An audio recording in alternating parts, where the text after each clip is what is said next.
পোলাও বলে আমি একটু ঘি দিলাম, আপনারা যদি মনে করেন দেবেন না আপনারা নাও দিতে পারেন। আর গাজরটা নরম হয়ে গেছে, এবার আমি দেবো চিঁড়ে।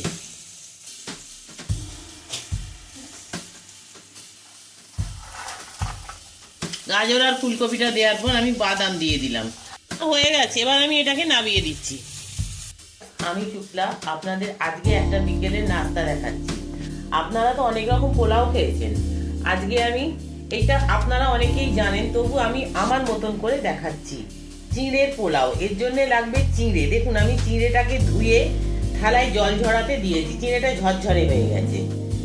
এছাড়া খুব সামান্য উপকরণ লাগবে, একটু বাদাম, একটু কাঁচা লঙ্কা, ক্যাপসিকাম, আর লাগবে একটু গাজর আর একটু ফুলকপি। আপনারা যদি অন্য কোনো সবজি দিতে চান সেটাও আপনারা দিতে পারেন। এছাড়া আপনারা জানেন নুন মিষ্টি তো লাগবে, আর লাগবে কড়া, আর লাগবে গ্যাস, আর লাগবে খন্তি, এটা তো আপনারা জানেন। এবারে দেখি শুরু করে দিই। গ্যাসটা জ্বালিয়ে কড়াটাকে বসিয়ে দিয়েছি, দিয়ে এবারে এর মধ্যে দিয়ে দেবো সাদা তেল।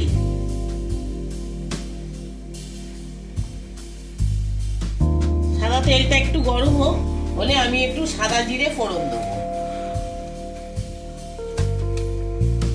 আমি একটু সাদা জিরে ফোড়ন দিয়ে দিলাম।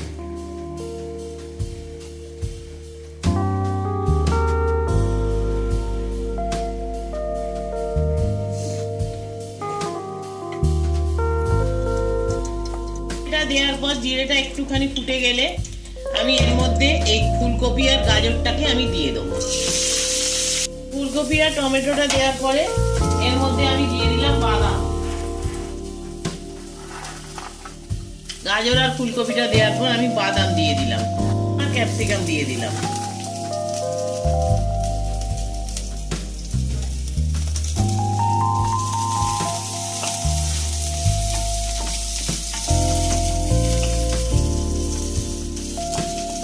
আমি নুন দিয়ে দিলাম। এবারে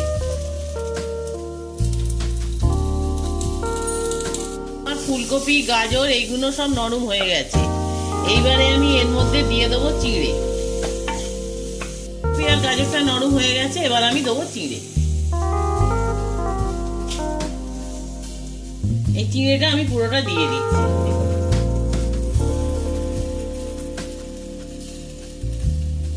দেখুন চিঁড়েটা দিয়ে আমি এইভাবে নাড়বো।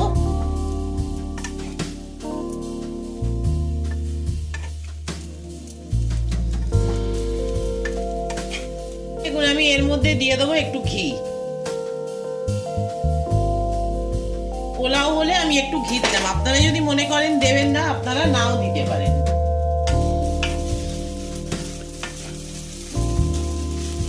একটু মিষ্টি দিয়ে দেবো, পোলাও একটু মিষ্টি মিষ্টি হয়, আমি একটুখানি মিষ্টি দিয়ে দিলাম। দিয়ে এবার আমি এটাকে নাড়বো। হয়ে গেছে, এবার আমি এটাকে নামিয়ে দিচ্ছি।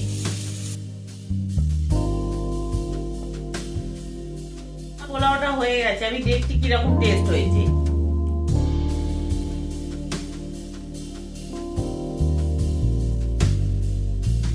এটা খেতে ভালোই হয়েছে, আপনারাও করবেন, করে খাবেন। বাচ্চাদের টিফিনেও, সকালের টিফিনে, স্কুলের টিফিনেও বাচ্চাদের এটা দিতে পারেন।